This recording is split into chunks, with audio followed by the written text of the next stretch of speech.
Welcome to our channel. Today Bible verse in Tamil.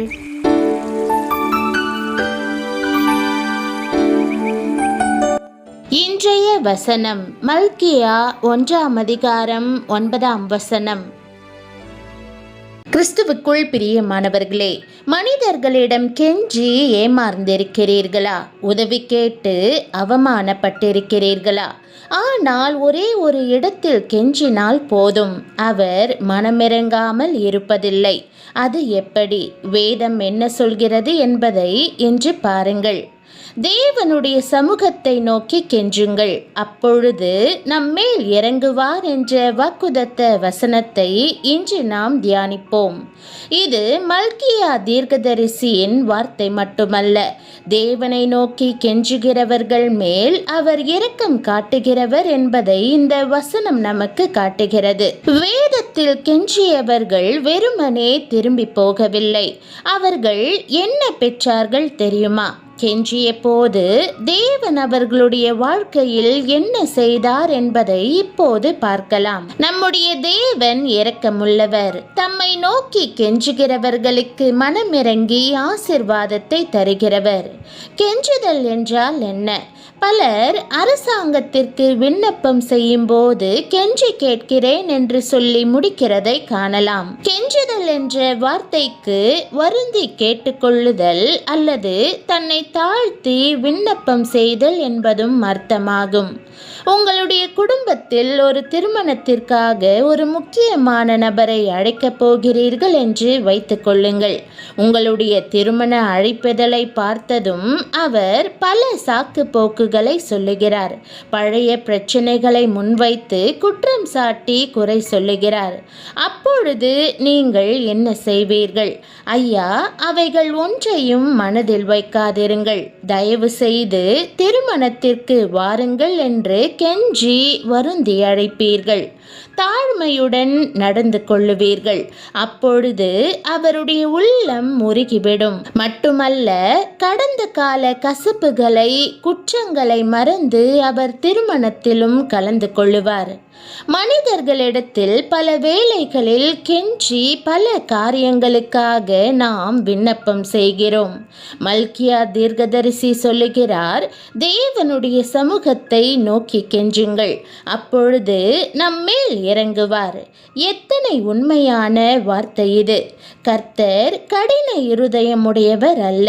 அவரை நோக்கி கெஞ்சும் போது மனதிறங்கக்கூடிய மனதுருக்கமுள்ளவர் அவர். தேவனை நோக்கி கெஞ்சிய போது அவர்கள் வாழ்க்கையில் என்ன நடந்தது தெரியுமா? இப்போது பார்க்க போகும் சம்பவங்கள் உங்கள் விசுவாசத்தை நிச்சயம் பலப்படுத்தும்.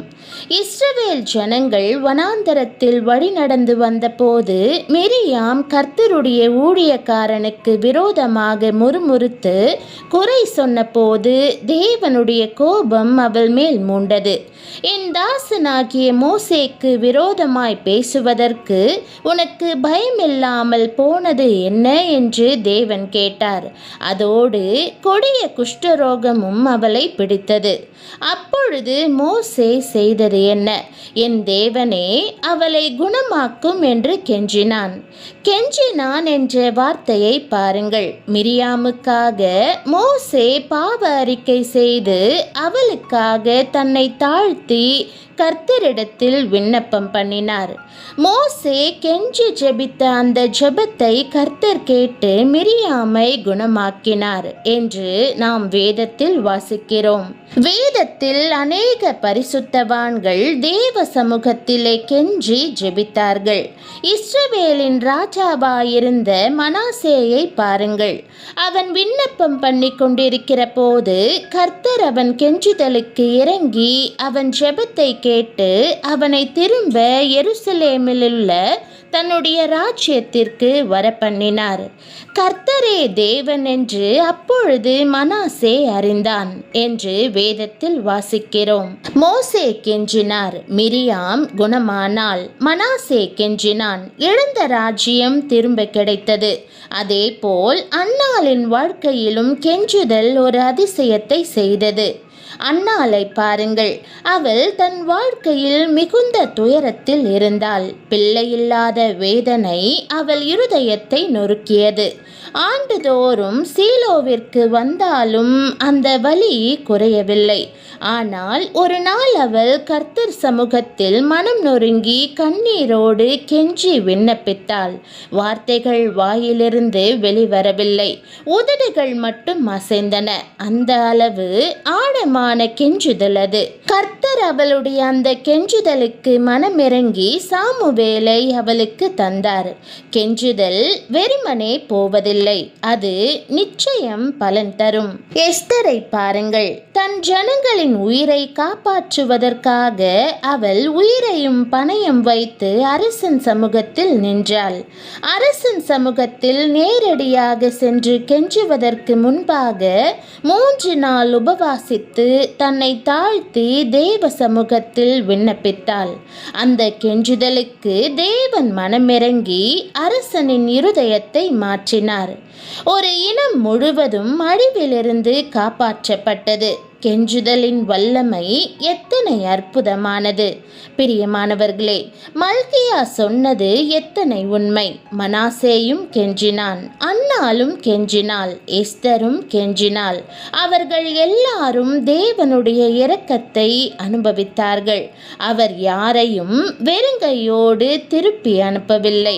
கர்த்தரிடம் கெஞ்சி கேளுங்கள், தொடர்ந்து மன்றாடுங்கள், பாவ அறிக்கை செய்து கண்ணீருடன் அவரை நோக்கி பாருங்கள். நீங்கள் கெஞ்சி ஜெபிக்கும் ஜெபத்திற்கு நிச்சயம் கர்த்தர் மனமிறங்கி பதிலளிப்பார். அவர் நேற்றும் என்றும் என்றும் மாறாதவர். இந்த வார்த்தை உங்கள் இருதயத்தை தொட்டிருந்தால், கர்த்தாவே எனக்கு இறங்கும் என்று கமெண்டில் எழுதுங்கள். இந்த செய்தியை ஜெபத்தில் போராடி கொண்டிருக்கும் ஒருவருக்கு ஷேர் பண்ணுங்கள். உங்கள் ஜெப கோரிக்கைகளை கமெண்டில் எழுதுங்கள். நாம் ஒன்றாக கர்த்தரிடம் கெஞ்சி ஜெபிப்போம். கர்த்தாவே, உம்மை நோக்கி கூப்பிட்டேன், கர்த்தரை நோக்கி கெஞ்சினேன். என் புலம்பலை ஆனந்த களிப்பாக மாற பண்ணினீர். உங்கள் கண்ணீரை கர்த்தர் காண்கிறார். அவர் உங்களுக்கு நிச்சயம் இறங்குவார். ஜெபம். பரலோக தகப்பனே, மனிதர்களிடத்தில் கெஞ்சி கெஞ்சி காயப்பட்ட இருதயங்களை இந்நேரம் நீர் பாரும். உதவி கேட்டு அவமானப்பட்டவர்களின் கண்ணீரை நீர் துடைத்தருளும். யாரிடமும் சொல்ல முடியாமல் உள்ளுக்குள் அழுகிற பிள்ளைகளின் சத்தத்தை நீர் கேளும் ஆண்டவரே. கர்த்தாவே, மனமுடைந்தவர்களை நீர் வெறுக்கிறவரல்ல என்பதை இன்று மீண்டும் நினைவுபடுத்தும். உம்மை நோக்கி கெஞ்சுகிறவர்களை நீர் புறக்கணிப்பதில்லை. மிரியாமுக்காக மோசே கெஞ்சிய போது நீர் இறங்கினீர். மனாசே கெஞ்சிய போது இழந்ததை திரும்ப கொடுத்தீர். அன்னாள் கண்ணீரோடு விண்ணப்பித்த போது அவளுடைய அவமானத்தை சந்தோஷமாக மாற்றினீர். எஸ்தர் தன்னை தாழ்த்தி கெஞ்சிய போது ஒரு ஜனத்தை நீர் காப்பாற்றினீர். அதே போல் இப்போது இந்த ஜெபத்தை கேட்கிற ஒவ்வொருவர் மேலும் நீர் மனமிறங்கும். இரவு நேரங்களில் அழுகிறவர்களை நினைத்தருளும். பதில் இல்லாமல் காத்திருக்கிறவர்களை நினைத்தருளும். இனி எனக்கு வழியே இல்லை என்று உடைந்து போய் நிற்கிறவர்களை நினைத்தருளும். கர்த்தாவே, பலர் மனிதர்களிடத்தில் கதவுகளை தட்டினார்கள். ஆனால் இன்று உம்முடைய சமூகத்திற்குள் வந்து கெஞ்சுகிறார்கள். அவர்கள் மேல் உம்முடைய இரக்கத்தை வெளிப்படுத்தும். கண்ணீரால் நனைந்த ஜெபங்களுக்கு பதில் கொடும். உடைந்த குடும்பங்களை தொட்டருளும். அவமானப்பட்ட வாழ்க்கைகளை உயர்த்தும். தள்ளப்பட்டவர்களை தேற்றும்.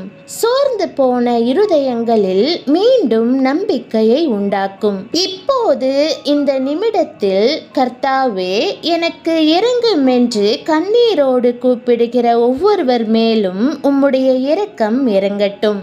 அவர்களின் புலம்பலை ஆனந்த களிப்பாக மாற்றும். அவர்களின் கண்ணீரை சாட்சியாக மாற்றும்.